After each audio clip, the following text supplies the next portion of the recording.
Hello everybody and welcome back to my channel. My name is Lucardo and welcome back to Resident Lover. We're starting a new one this time. New game. If you want to see me read the beginning of this, go click the link up in the eye and you can watch me read the beginning of this game. I'm gonna skip to where we make our first choice. I had a request to do Angie, but I didn't want to look it up and spoil anything, so I kind of just want to see where we go. I think we need to do Social Butterfly. I think that's where we are. I'm not entirely sure. I think that's what we're doing. Social Butterfly, studying, going to class? No thank you. You're here to have fun and make friends. You want to be the student everyone on campus knows, whether for good reason or for bad reasons, that is yet to be determined. Join your roommates as you take the campus by storm and discover along the way that there is something sinister brewing at the university that you might have to take care of before it takes care of you. Are you happy with this choice or you want to consider the other options? I'm happy, but if I start to recognize what's happening. You decide that your college experience will be about socializing. Screw your grades and studying. C's make degrees after all. And sleep? Who even is she? No, your sole goal is to go out and have fun every weekend at parties, to join clubs and mingle with friends and possibly land yourself a smoking hot girlfriend. But one thing at a time. First, you have to move into your dorm room. You drag your luggage with you to the residence hall. It's old-fashioned, despite the university coming into existence only 10 years ago. In fact, it seems all the buildings once used to belong to other uses and were merely refurbished for students. The residence dorm is made of stone and wood with comfortable couches and giant fireplaces that are not lit this time of year. It smells of incense and the sweet scent of lilies, which you can see in various spaces placed around the building. The inside of the dorm rooms have been renovated to be more modern. They're not as dreary or dark, with modern amenities like a kitchenette and a TV. You see that your roommates have already moved their stuff in. Well, maybe I do remember this. There's clutter on the couch, a TV drowned out by the loud sound of horrible honking, which you realize is actual music someone is listening to, and a few boxes lay about a closed door. You'll introduce yourself to your roommates in a second. You'll need to put your things into your room first. You move past the common room and into your room at the end of the hall. You plop your stuff down, ready to unpack. Question is, how will you decorate your room? Girly pop, music head, sports fanatic, vampire wannabe, gamercore, or art gallery? I don't know. I don't know if any of this matters. Personally, I would do gamercore. I know we did gamercore before. I'm gonna do this and see what it says. You drag your PC in. Yeah, we've looked at all that. A mini fridge. Okay. Door 1 or door 2? Okay. Who should go with first? The girl who's blasting honking noises from her room or the girl whose boxes lie outside the door?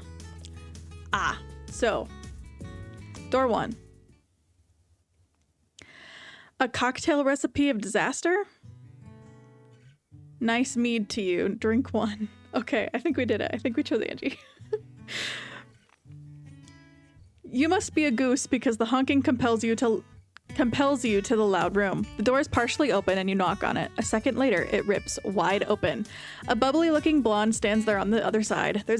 She's a few inches shorter than you, wearing a flower crown on her bright blonde hair. She looks adorable and feisty all at the same time. Honestly, she's always been the cutest. Around her eye, there is a patch of different colored skin. Hello, I'm your new roommate.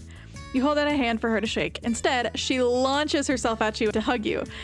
She smells of flowers and sunshine. Shocked by her boldness, you don't get a chance to hug her back, and when you realize you should raise your hands to do so, she's already let you go. I'm Angie Beneviento. Nice to meet you. Have you unpacked already? She's so cute. Nice to meet you. I have. What is that music you're listening to, by the way? It's something I composed one drunken night. Oh, well then. I do hope you like drinking, because I need a drinking buddy. You into parties? Hell yeah, I've been partying since I could walk. This is good. Angie seems like the perfect person to be socializing with. You'll be able to go to parties and make friends that way. I'd love to party with you. Super, the others will be thrilled. What others? Just a few friends I've made. Made? Didn't you just get here today? A few hours ago. She grins widely. She's impressive. How does she know people already? Hanging out with her will be the right choice in making lots of friends and going to fun places. If you're done unpacking, then you should come with me. Come with you where? The International Student Club's doing a mixer. Since we're all pretty much international here, there's lots of people. You should join. This sounds like the perfect chance to get to know more people. Sure, when is it? Angie pulls out her phone, the screen of which is covered in tons of text messages. Now. Oh, you had wanted to change. Angie grabs you by the wrist. I'll drive us there, come on. She pulls you out of the room and to her car, a vehicle that seems a bit worse for wear. There are empty mini bottles of alcohol in the front seat, and when she reaches for the glove compartment to hide her phone, more empty bottles pour out and fall onto your feet. Oops, I forgot to clean that out from last night. Had to drink something to stay awake. She gives you a sheepish grin, and you turn to stare at her in horror. Had she been drinking all of this all the way to school? Suddenly you feel trapped in the car. You don't entirely trust her to get you there in one piece. Is that foreshadowing? Is she gonna crash the car with us in it? Angie, you don't get to finish. She guns it and the car peels out of the parking lot in a screech of tires. You yelp and hold onto your seat, praying to any and every god. Angie just whoops loudly as the car picks up speed and zooms down the hilly roads to town. When she notices your green face, she arches a quizzical brow. What's wrong? Slow down. You manage to stutter out without throwing up. Don't worry, I've never crashed on purpose. That does not help at all. Thankfully, the car ride is 10 minutes long, and you nearly jump out of the car when it pulls to a stop. Breathing hard, you try to distract yourself with your surroundings. You've stepped in front of a bar/karaoke place. Everyone else is here, let's go inside. You follow her lead inside and find there is a reserved room jam-packed with at least 20 college students. You don't know any of them. You hope that will change by the end of this evening. Angie walks in and everyone's heads snap to her. This is the one that I'm going to relate to the least. I am an introvert and I hate parties so much. Angie walks in and everyone's heads snap to her. Angie! They chorus, and you're blown back by how popular she already is. She slings an arm around your shoulder. Everyone, meet my roomie! They raise your hands or glasses to greet you. Angie disappears and goes to talk to someone, leaving you fend socially for yourself. You decide a bit of liquid courage will help. You stop by the bar and grab a drink before rejoining the crowd.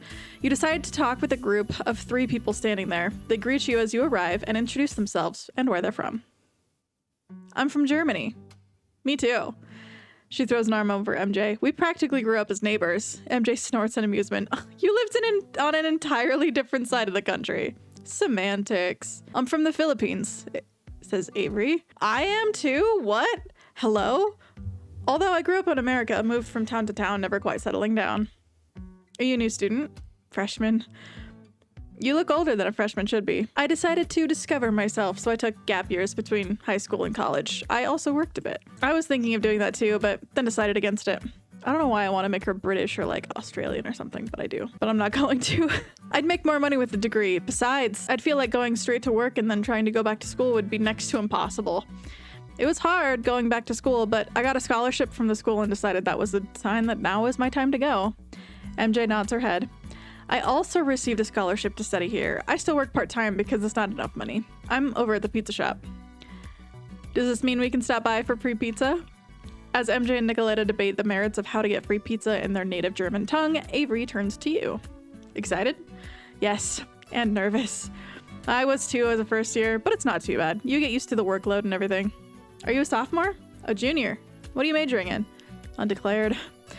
You and Avery chat a bit more about the school before she excuses herself to the restroom. You're left alone. You'll need to find another group to mingle with. Before you do, you finish sipping on your drink and move on to the bar to order another one. Who will you cider with? Drink 2. The international mixer is still happening. Time to pick some other people to talk to. Who do you go speak with next? Anna Maria and Olivia, Rebecca, and Rebecca, which is not happening, B, Cinder, and Giselle, who are all fun. I don't know a lot about Anna Maria. I don't know if we've met Livia, and it might be interesting to talk to Finch, but I know Finch is like one of Miranda's lackeys, so I kind of want to do Anna Maria and Livia. Oh, yeah, Anna, okay. Welcome. She cheers loudly enough to rival Angie's volume. Welcome! She gives you a hug as you come up, followed by Anna Maria hugging you as well. They're certainly a friendly bunch. Sorry, I didn't mean to overwhelm you, she says once she notices your shocked expression. We're excited to see and meet new people. Where are you from? The 3 of you chat a bit, and you find out Anna Maria's from Mexico and Livia's from French Guiana. They have another friend named Estera, an Estonian, who's not here. She hates interacting with people, but once you get to know her, she's real nice. You should come over to our apartment sometime. I cook all the time, so there's plenty of food to eat. I'd love to make some Filipino food for you. Who do you speak with next? Ah, see? Yeah, it might be interesting to talk to Finch. You go over and introduce yourself to Finch. I'm always so interested when Finch comes up. Avery told me you're also Filipino. I only lived in the Philippines until I was 6. Have you been there your entire life? Finch coolly looks over their glass of wine, their eyes having been elsewhere moments ago. They offer you a dull smile. Sorry, I'm only people watching right now. That's your cue to leave and talk to someone else. Who do you go to? All right, I could go to Finch again. Be Cinder and Giselle. You slink over to another group, the glass of wine in your hand long gone. You feel a bit more relaxed having drank it and having mingled around. You introduce yourself to the group and they tell you their names. Giselle is French-Belgian because of her French mother and Belgian father. Cinder is Japanese-American. I'm sorry, I didn't catch where you were from. You direct at B, who merely smiles at you enigmatically. Don't worry about it. Okay. I know you just got here, but I have to go. Cassandra needs me to mend her clothes. You fix clothes for a living? I work for the campus theater. I get to deal with all of the divas. She pulls a face before bidding you all a good night. Cinder scrutinizes you, nose wrinkling up in thought. You might be good. Huh? What is she talking about? Good? Good at what? B and Cinder exchange a glance. Say, would you like to make a wager? They hold out their hand in front of them, waiting for you to take it and shake it. You glance at the hand, then them, but don't take it. Wager what? Cinder huffs. Ugh. Never you mind them. They've just had too much to drink. B frowns and drops their hand. I have not. You and Angie would have run the bar dry if I hadn't stopped the two of you. Speaking of Angie, where is she? You're feeling increasingly like you want to be away from this convo, so finding Angie it is. Could be anywhere, is the unhelpful answer. You bid them bye and leave before they can talk to you more. Who do you go speak with next? I don't want to talk to the stands. Rebecca, and Rebecca. You join a trio of women whose names all turn out to be some variation of Rebecca. The blonde one is American, the one with the dark hair is Cuban, and the one with the red hair is Polish. Interesting. So, like, what's your deal? My deal? Yeah. She twirls a strand of blonde hair around her finger and pops her gum. I came to college to get my degree. Rebecca rolls her eyes as Rebecca heaves out a sigh as if you were stupid. She meant about who you are. Are you an artist, a musician, a performer, an academic? Oh, well, I haven't decided my major, but I do art. Does that count? Rebecca looks at her nails. Sounds kind of lame, to be honest. Yeah, lame. Rebecca tosses her hair over her shoulder. The lamest. Well then, this is one group you definitely don't want to hang out with. You leave without saying goodbye to them. Ah, Finch is the last one. You decide to speak with Finch again. Maybe they'll be in a better mood now. Finch has an irritated look on their face. I'm busy. Go away. You decide to slink off. As you decide to head out for the night, Angie catches you by the door, clearly several drinks in. Had a good time, roomie? Tell the truth, lie, or a neutral. Neutral. It might get better, you know? It was just one mixer. Well, a time was had. Whether good or bad, I don't know. Fair. You head back to the dorm room, starved. When you get inside, your other roommate is there. Daniela waves to you. Where Angie is girly, Daniela is tomboyish. It's a nice contrast. How was the outing? Good. You should have come. Had too much to unpack, but we should hang out sometime. There's a party coming up this weekend. The theater's holding it. A party already? You can't wait. You promise Angie you'll be there and then go to your room. Somehow the day has flown by and you are exhausted from all the excitement. You hit the bed and fall asleep. Rum for the hills, drink 3. Before you know it, the weekend is here, and with it, the theater party. Angie knows all about them, despite being a freshman. The theater kids always throw the wildest ragers because they have so much space to work with. Last year, I heard they brought a rock group into the theater to perform for them. I wonder what they'll do this year. I feel like they'll do something even crazier. She turns to Daniela as she's mixing up the drinks for you two. You're going, right? Daniela shrugs. I guess so, though my sister's gonna be there. I hate attending the same parties as my siblings. You have a sister on campus? Daniela grimaces. 2, in fact. Both are older than me. Cassandra's in the theater. She's the resident star performer. Might want to stay away from her. Why? Angie scowls. She hits on everything and everyone. She's a total player. And a heartbreaker, but she's my sister, so, you know, better than being cold like Bella is. Is Bella her other sister? Before you can ask, Angie, she hands you two your rum punch drinks. She raises her own. Drink up, we've got to pregame a little bit. Why can I not read Angie's lines? Drink up, we've got to pregame a bit before we go drink some more. It's because I can't pretend to be an extrovert because I'm just not. You swallow your drink down quickly, enjoying the sweetness of it. Daniela drinks more slowly. Angie's already making herself a second cup. After a bit more drinking, the three of you head over to the theater. The place is huge and ancient looking, like some vampire's lair. Crowds of kids loiter in front of it, more kids inside. Angie quickly disappears to say hi to people, and you and Daniela are left to go inside. Daniela seems a bit wary, as if she doesn't want to run into her sister. Naturally, she runs right into her. Cassandra, standing up front in the grand red carpeted entrance hall with a crowd of admirers. You recognize three of them as being the girls with names beginning in R's that you met before. Daniela! She waves her over. Daniela groans in embarrassment and goes over. You follow behind.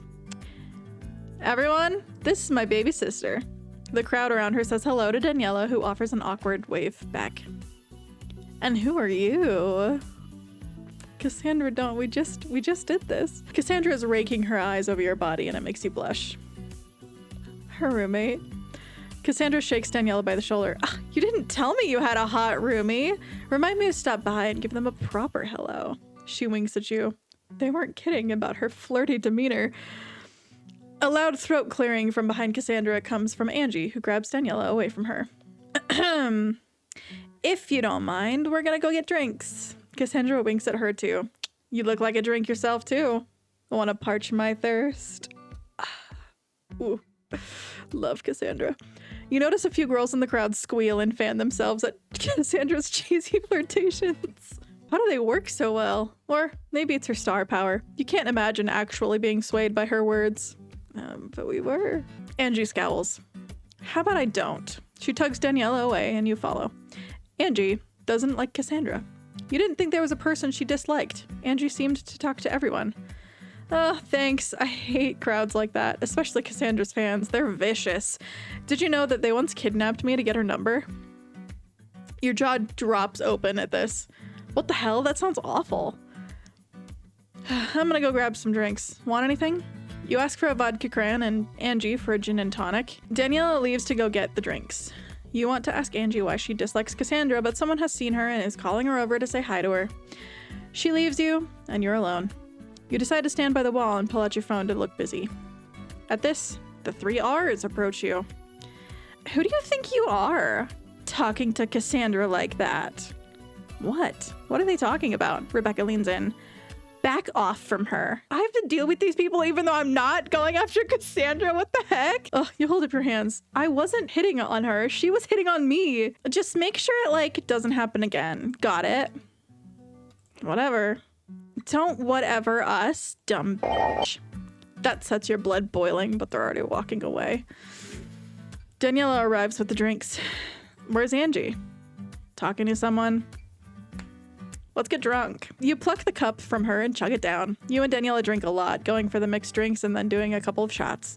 At some point, the two of you go to dance down in the basement. A need to use the bathroom drags you in search of one. You drunkenly stumble around and find one before trying to find your way back to Daniela. Belatedly, you realize you don't have her number and can't call her. You'll need to wander around until you find her. You walk past a group of kids doing shots out of their sneakers without throwing up, and past a student who has rode into the building on a horse. You walk up into one of the mirrored rooms used for dance practice and promptly walk back out when you see a person making out with their reflection in the mirror. At long last, you think you see a flash of red hair and follow it into a room. There's a small group of people here sitting on the ground and spinning a bottle. You recognize a few of them from the international event: Livia, Anna Maria, Giselle, and Nicoletta. There are also Casey and Jasmine from the student council here, but no Daniela. The flash of red hair comes from Rebecca. She scowls when she sees you, and you scowl right back at her. Hey, come and join us. We're playing Spin the Bottle. You sit down by her and she shoves another cup of alcohol toward you. You take a sip and wince at the burn of it. This one is stronger than the others. It's your turn to spin. Rebecca reaches over and spins the bottle. Against all odds, it lands on you. She positively glowers at you. You can't help but smugly grin at her. And no chaste kisses. Those are cop-outs. Rebecca glares even harder and mutters something that sounds like a curse under her breath. She leans over, and you meet her halfway. She slams her eyes closed as her lips meet yours and kisses you slowly despite the angry clench of her fist at having to share a kiss with someone she threatened not more than a few hours ago. Ooh, has it been a few hours? You indulge in the kiss, finding it as a pleasantly good kiss, all things considered. When it's done, you wipe the remainder of her red lipstick off of your lips. The group whoops loudly at the conclusion of your kiss. Your turn to spin. Do you want to aim for somebody? Nah, just spin it. Give it a spin. You let it randomly spin and it ends on Anna Maria. See? Good outcome. We're fine. She whoops loudly and immediately pulls you into a sordid kiss, even going so far as to dip you. Given you're sitting, you almost touch the floor. When she's done, she pulls you up, laughing brightly and with exhilaration. After playing a few more rounds, you say goodbye and go on your way to try and find either Angie or Daniela. You don't find either and content yourself with getting more drinks. You dance and drink until the sky turns bright outside the theater. People are starting to leave, and you do too, going back to your dorm room. There, you blissfully drop your head onto the pillows and let sleep take you. You wake up next morning, predictably hungover. I am in champagne without the cham and just the pain. You and Daniela both groan in unison as you sit on the couch, huddled up in blankets. Angie is flitting about the apartment as if she didn't go on a whole night bender yesterday. She's busy making smoothies, and the buzz of the machine makes your head throb. When she's done, she brings the drinks to you. Drink these. They have lots of vitamin V. Vitamin V?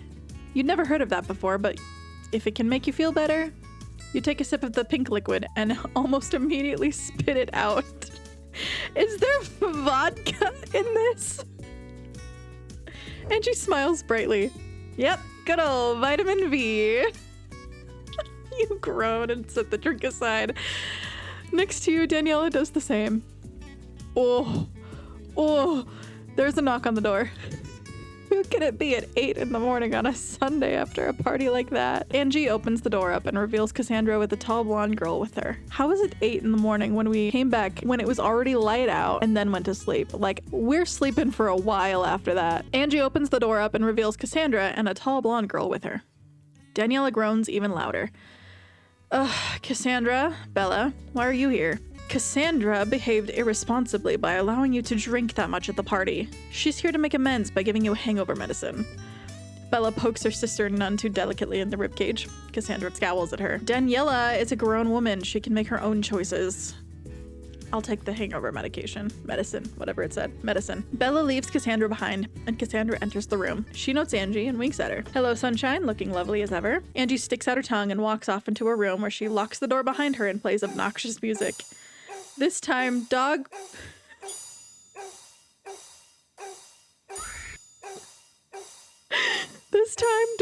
barking to cymbals and a triangle. Cassandra scowls as she goes to the kitchenette while Daniela goes to her room to block out some of Angie's horrid music and its headache-inducing quality. Cassandra seems distraught by Angie's sudden absence. She pops open the bottle top to the medication and pours some in her cup. As she does, you decide to wander over to her. How was your night out, hot stuff? You roll your eyes at her. Maybe you shouldn't do that. Do what? Flirt with Angie? It seems to bother her. Cassandra offers an apologetic frown. I don't mean to. It's just that she's the only person I know who won't actually respond to my comments in a suggestive manner. And it's refreshing, being able to not worry about her wanting to sleep with me. But if it truly makes her feel awkward, then I'll stop. Thank you. Cassandra goes to speak with Daniela a bit more, tucking her sister into bed so she can get some rest before leaving. Angie finally exits the room after Cassandra is gone. I talked to Cassandra. She said she won't flirt with you anymore. She said she was only doing it because she felt... I talked to Cassandra. She said she won't flirt with you. It's because I see the T and my Idaho accent wants to put a ch in that T spot. She says she won't flirt with you anymore. She said she was only doing it because she felt you were a safe space for her. Angie snorts, hands on hips. Ugh, am I really that obvious? What is she talking about? You look at her for clarification. I'm asexual. I don't really vibe when people try to put moves on me or try to sleep with me. I'm more than my body. You hadn't known this. You were glad Angie was sharing this information with you. I didn't know Cassandra had enough leftover brain cells in her head that weren't occupied by theater or sex to be aware of other sexual preferences. Angie sighs in relief. Thank you for talking on my behalf. I didn't know how to phrase it because I don't want to upset Daniela. Danny's already stressed out about sharing a campus with her sisters and mother. You wince. Is her whole family here? You couldn't imagine having to have your mother as a professor or your sister seeing you at parties when you just wanted to have fun and let loose. No dad. He's not in the picture. You briefly wonder who the dad could be, given all the sisters look so different from one another. After making small talk with Angie for a bit, she heads out to meet up with some friends. You decide to sleep the rest of your hangover off and wake up feeling refreshed in the afternoon. A whole month of school passes in a similar manner. You go out with Angie, party and drink, and meet people, and then go to bed and sleep off your hangover. Even on school days, you're out at various clubs in order to hang out with fellow students. You're in the International Students Club along with others. What are those clubs? Food Club and Knitting, Eco-Friendly Art and Dance. I guess we can do Art and Dance Club. You love art, and you could use some dancing tips to dance better at parties. However, all this partying and socializing is beginning to take a toll on your schoolwork. You're about to fail some of your classes, and it's only the first month of school. What should you do? Go to town, buy some alcohol, go to the library and study, or contemplate and meditate. If we were responsible, we would go to the library. We're gonna save here. We're gonna go to the library. Maybe it's not too late to study and bring up your grades. You trudge over to the library and sit far away from the windows so you don't have to see all the kids about to have fun at the parties and events they are going to. You hunker down with a book and take notes. It's not more than 2 hours when you thunk your head on the table and give up. This studying crap is so much harder than you thought it would be. Preach.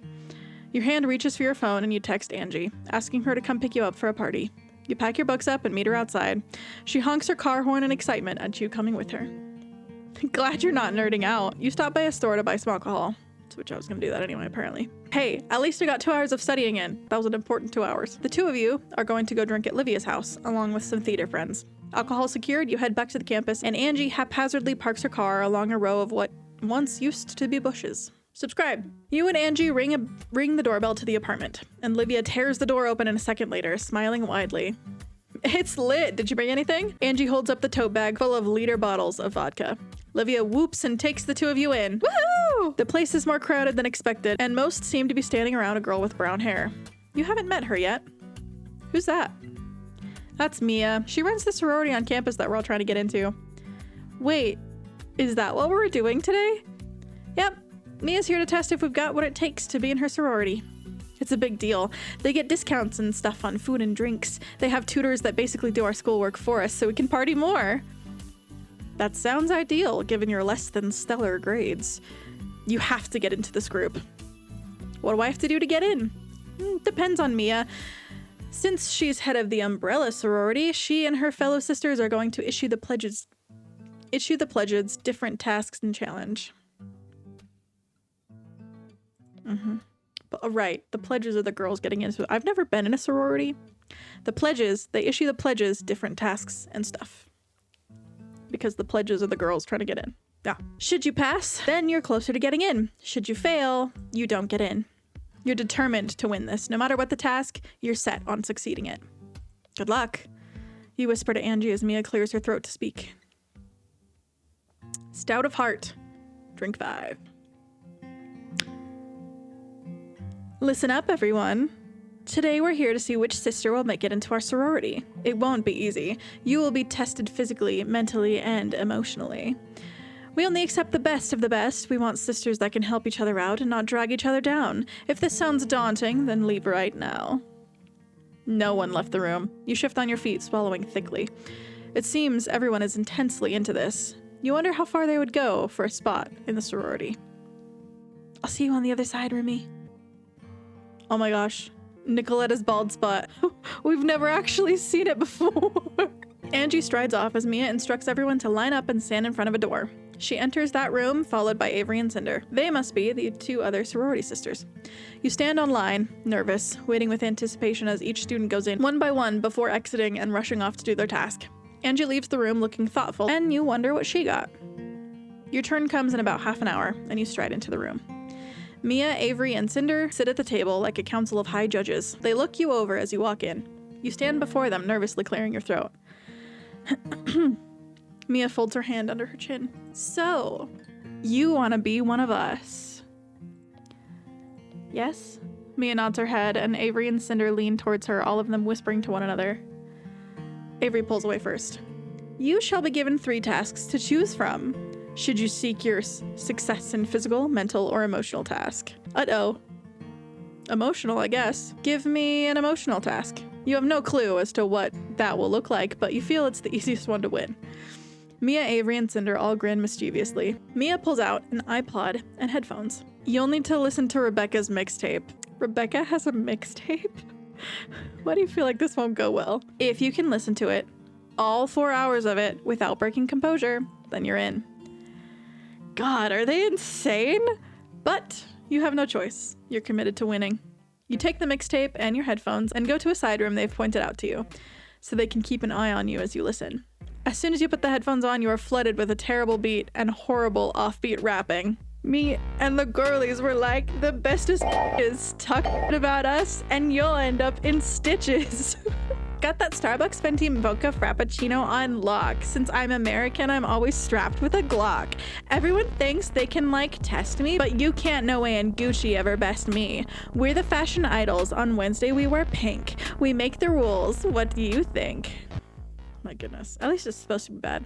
How much more of this? You look at the time and it's only been 30 seconds. Unbelievable.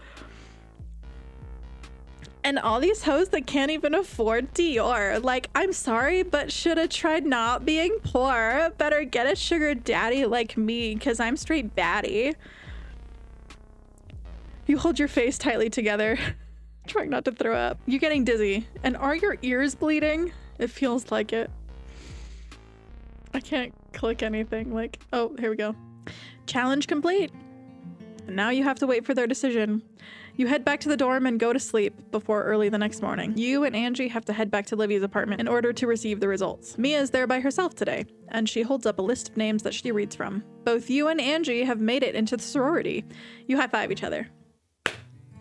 It's gonna be extra lit from now on. You're similarly excited. A whole new avenue of a partying opportunity awaits you. Mia dismisses everyone, a few disgruntled students leaving, while the winners cheer wildly and make plans to hang out. Only 5 new members have been inducted. For those of you who won, the induction ceremony will be later this week. We will send the details. Angie turns to you. I'll need to drive down to town in order to get a few things for the ceremony. I'll need some new clothes too. I'll have to visit Donna. Who's Donna? My aunt! You should come see her. She's great.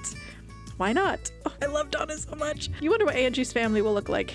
In fact, you've never really heard Angie mention anything about her family up until now. You know better than to ask. Usually there's a good reason when people don't speak up on something. Sure, I'd like to meet your aunt.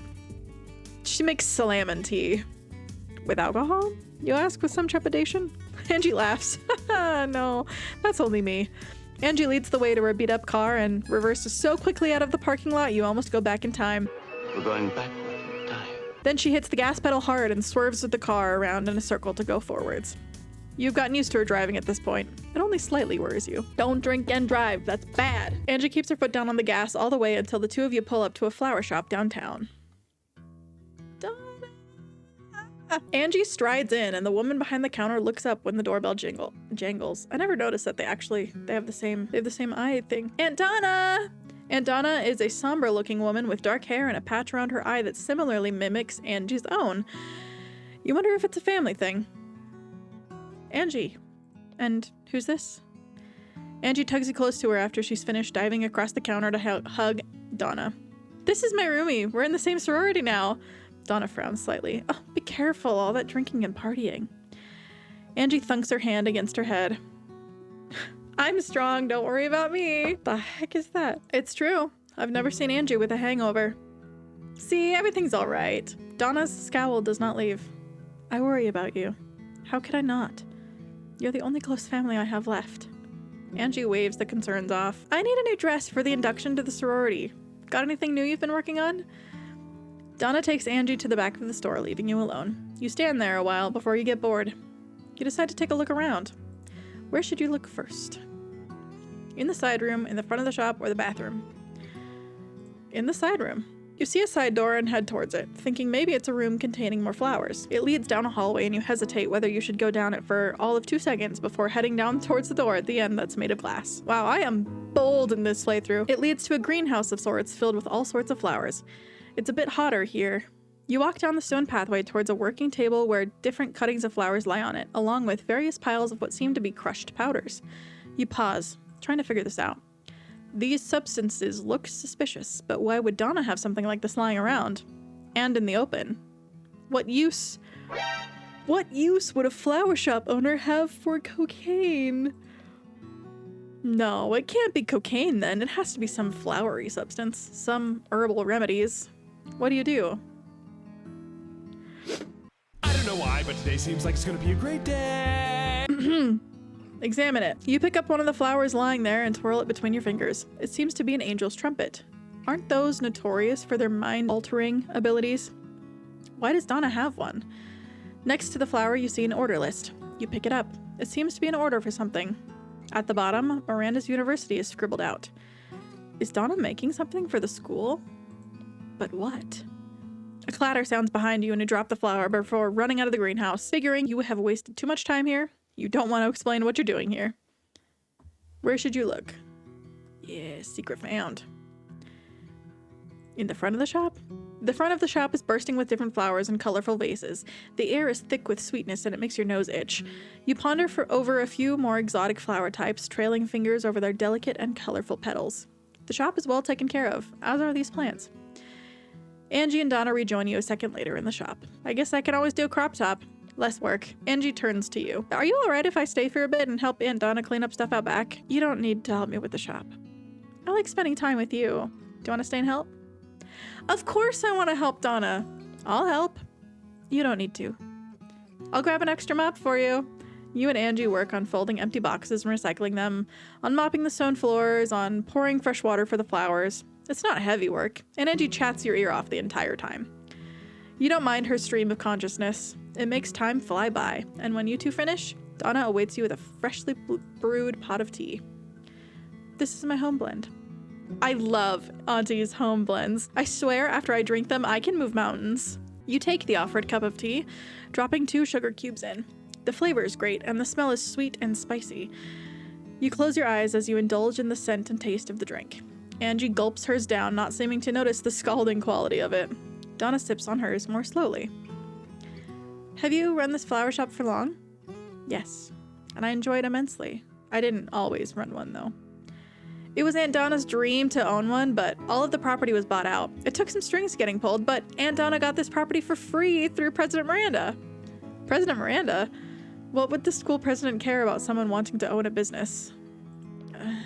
Donna gives a guilty look. Angie doesn't notice it. Probably wants the town around campus to flourish.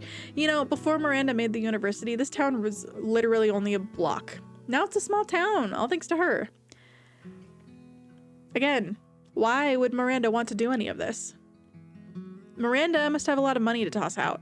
One of the few good rich people in this world, giving students scholarships to learn and giving townies dream jobs. How's the tea? Donna is changing the subject. Do you let it go?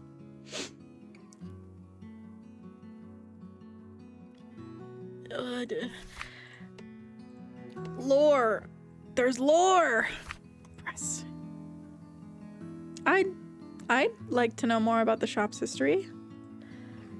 Donna hunches down a bit, clutching onto her teacup for support. Angie chimes in. Auntie doesn't really like getting put on the spot about stuff like this. She's private. Would you like more tea? Donna's great with flowers, but she also makes her own tea blends. I keep telling her to sell them, but she never does. Is that what the order for Miranda's University was for?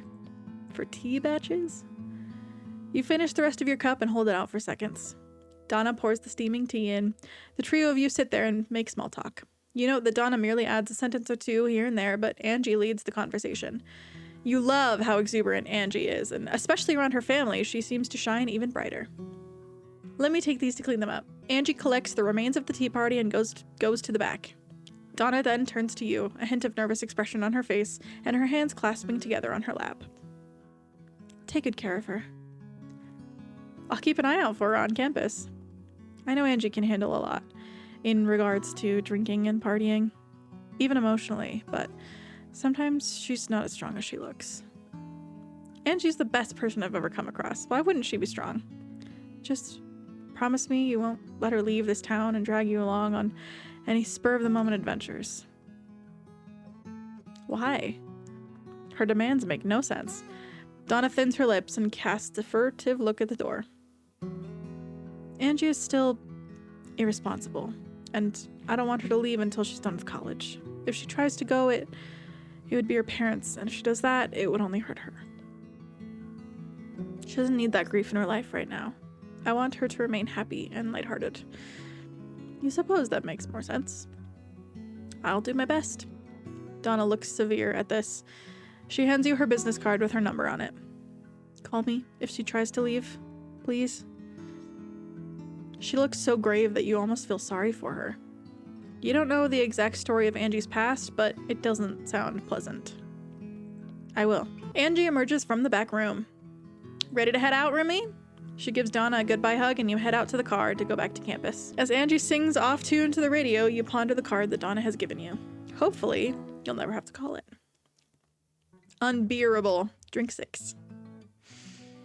These drinks are going fast. Partying with the sorority is something else. You barely remember any of your parties, though you know they were wild. You swear you've seen what was a green alien walking with MJ out the back at one event.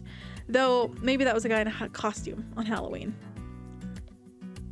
Your grades are doing better, thanks to the sorority-given tutors, and you and Angie become closer friends. Angie still goes to say hello to everyone at the parties, but she comes back to you, calling you her true drinking partner. You take that role seriously. So seriously, in fact, that you wake up the next morning in pain. You don't remember what happened at all, except that you somehow got yourself to your bedroom, and there's an ace bandage on your wrist. You've slept on it, which is why it's aching right now. You sit up, pondering what the hell happened last night. Angie'll know. You find her in the kitchenette, mixing together her breakfast smoothie. As soon as she sees you step out, holding your arm stiffly, her head shoots up. Are you alright? There is soft concern on her face, and her voice is gentle. Are you? What the hell happened? What exactly went down last night? Your lucky campus EMT was close by. You got so drunk you fell down the stairs. I managed to catch you halfway, so you only landed hard on your wrist. They said it'd be better in a few days if you don't overuse it. Thank you for the save. Angie gives you a sheepish look. I feel bad about this. I shouldn't have asked you to come to that party with me. What do you mean? You hurt yourself because of me. It wasn't your fault. Angie does not look convinced. Isn't it? Now, what does that mean? I keep asking you to come to parties with me. Maybe you should take a break from them. You are aghast. A sprained wrist isn't going to prevent me from drinking. Angie shakes her head. It's not that, it's... She makes a frustrated noise. I'm not good at these serious conversations. Why would we need to have a serious conversation? I hurt myself, but I'll be fine. I'll just take it easy on the drinks next time. Angie lets out a relieved sigh. Good. We should probably get you something for that wrist. And Donna makes a bunch of her own herbal remedies from flowers too. She'll have something that will work better than those pain pills. Come with me. You follow Angie out the dorm room door. You are more than happy to spend more time with her, and you don't mind a shortcut to get rid of this pain in your hand. Back to Donna's. Yes, Donna greets the two of you warmly when you arrive at her flower shop. What can I help you with? Rumi needs something for her wrist. They heard it. I have something in the back. Wait here. She hurries to the back, and you watch as Angie twirls around the shop, bending her head and smelling the flowers. As she does, there's a wide grin on her face, her eyes closed. She seems to really be enjoying this. The simple beauty of flowers. When did you last take a moment to appreciate life? To appreciate the simple things in it? Standing by Angie, watching her take such joy from things makes you realize how truly beautiful of a person Angie is. How positive and optimistic and lovely and warm. As Angie enjoys the flowers, you enjoy the sight of her. It isn't until Donna has silently arrived beside you that you tune back to reality. Donna's watching you.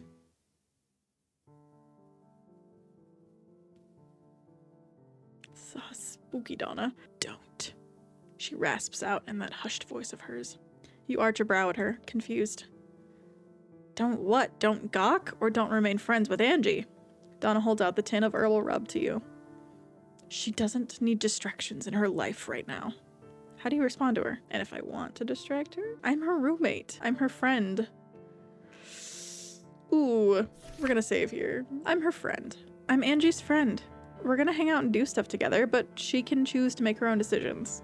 If she doesn't want to hang out with me, then she'll tell me. Not you. Donna thins her lips but says nothing.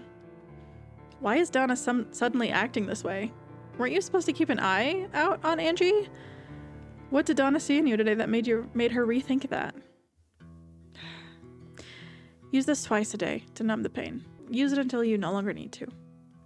You accept the item from her. Guess the powders in her garden workshop were just herbal remedies? Angie bounces over to the two of you. Got everything? Yes. Angie's face brightens up with sudden remembrance. Oh, Auntie, are you helping out with the production of Romeo and Juliet this year? I will be. There's a lot of work, as always, behind the scenes of Cassandra's shows, and Miranda needs me to help out. You're irreplaceable to them. You make such wonderful sets and set pieces. Donna's hands are clasped by Angie's. Can I show Ruby your creations? Donna seems flustered by this sudden attention. Please, they're so cool. I suppose. If it's for a little bit, it's fine. Angie grabs you by your not hurt wrist, and takes you downstairs to the basement. There she flicks on the light, and you yelp out in shock at the person staring back at you. Except, they're not a person, they're a mannequin. A very lifelike mannequin. You expect it to get up and move at any second. The attention to detail is astonishing. There are even individual lashes attached to the eyelids, and the glassy eyes seem to be looking right at you. Wow, how did she make this? Your fingers trace over the model's face, expecting a warmth that is as if the model was real. The wood is cold to the touch. You're disappointed for some reason. She's very talented. She can make anything with her hands. Oh man, I want to be like her when I grow older. I feel like I'm not really great at anything. What do you say? You're great at stuff too. Kind of have no skills, to be honest. You still have time to pick up a hobby. You're great at stuff too. Oh, don't try to make me feel better. I know I'm only good at yapping my mouth and drinking for now. I know my limits. I feel like I should be doing more, but I'm not, you know? She runs a finger down one of Donna's creations. The entire basement is filled with such items. Lovingly craft... Oh my gosh. Once we hit the next chapter, I need to clock out because my voice is going. The entire basement is filled with such items. Lovingly crafted dolls and mannequins, pieces from what must be previous year's theater shows, and racks of clothing with frills and beautifully tailored lace. Do you mean studying? Yeah, and keeping up grades and learning something useful. In having a meaningful relationship. You give her time to elaborate. It's like, I try to fulfill myself with a lot of friendships to pass the time. I talk to everyone and anyone, but everyone only cares about if I'm dating anyone. The amount of times I've been asked that is frankly annoying. Why does it matter who I'm dating? Why can't my friendships be the most important thing to me? What do you say? Comment, that's wild. Say nothing. Tell Angie to give it some time. I'm sure you'll find the right person, or if you don't, then you don't. Everyone does things at their own pace. Angie nods her head. Thanks, that kind of actually makes me feel better. It seems Angie isn't always as carefree as she seems to be. We should head back to campus. I have to meet up with some people. Angie drives you back to your dorm and goes off to meet her other friends. You rub on the herbal cream Donna gave you, and you sigh with relief as it instantly goes to work. Then you lay down in your bed. It wouldn't hurt to catch some sleep. Chapter 1. We switched from drinks to chapters. And that's where I'm going to end this episode because it's bedtime. We found the Angie route. You're welcome. Things just got a little different. We're getting to the part that it gets good, but I am out of time. I have to go to bed. So subscribe if you want to see the next part of this. And I will see you all in the next one. Bye. That works, I guess.